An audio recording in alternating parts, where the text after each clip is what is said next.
Hello tout le monde, j'espère que vous allez bien, j'espère que vous êtes en train de très bien passer votre dimanche. Alors aujourd'hui nous voulons échanger avec vous sur les congés annuels d'un salarié et également les indemnités congés.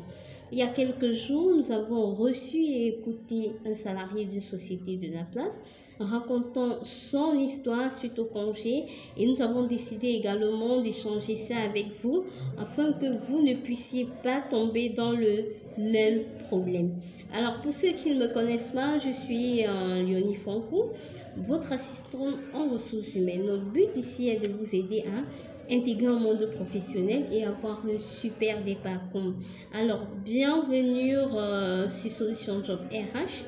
Si c'est la première fois d'être ici, welcome. Si tu as déjà l'habitude d'être là, welcome back. Alors, vous savez comme moi, chaque salarié a droit à un congé après un an en entreprise. Et ce congé-là est tout simplement 1,1 jour par mois.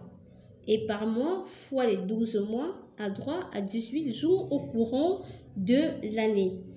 Aussi, le législateur ou le code de travail rajoute en disant que lorsque tu as déjà eu à faire un certain nombre de temps en entreprise, dans l'intervalle de 5 ans, tu as droit également à 2 jours supplémentaires.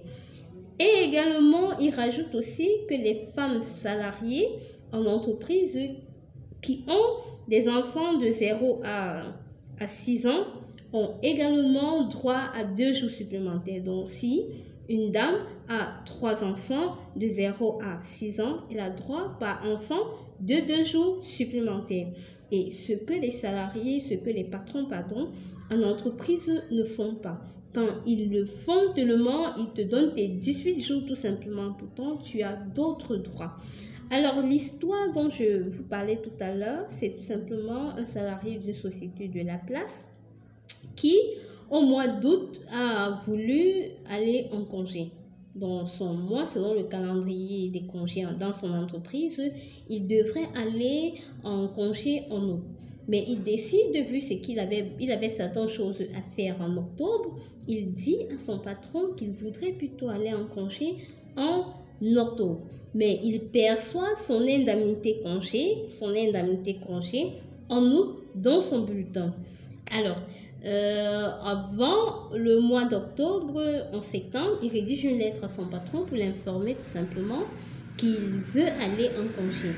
Et son patron et le service des ressources humaines de cette entreprise le fait tout simplement une lettre de mise en congé et précise dans la lettre qu'il a droit à 12 jours ouvrables de congé. Mais le salarié est allé en congé et de son retour de congé, il perçoit son bulletin, se rend compte qu'on l'a défalqué 14 jours, donc y compris les dimanches. Donc, je viens alors de ce fait vous expliquer que l'entreprise n'a pas le droit de défalquer lorsqu'il précise, n'a pas le droit de défalquer les dimanches dans ton congé. Parce que le législateur l'a bien précisé, tu as droit à un certain nombre de jours ouvrables, pas les jours non ouvrables. Donc, le patron devrait tout simplement défalquer les 12 jours parce que le salarié est vraiment allé, il a fait 12 jours. Sauf que dans les 12 jours, il y avait le dimanche compris. Donc, normalement, ça devait faire 14 jours avec les dimanches. Sauf que le service des ressources humaines a défalqué 14 jours au lieu de 12. Donc, vous deviez savoir que ce sont les 12 jours que vous avez droit ou ce sont vos jours ouvrables que vous avez droit qu'on doit défalquer. Voilà. Donc, de grâce, suite à cette vidéo, je ne voudrais plus qu'un salarié se laisse tromper par son manager ou son service des ressources humaines. Si tu as aimé, je t'invite à laisser tout simplement un mot en commentaire.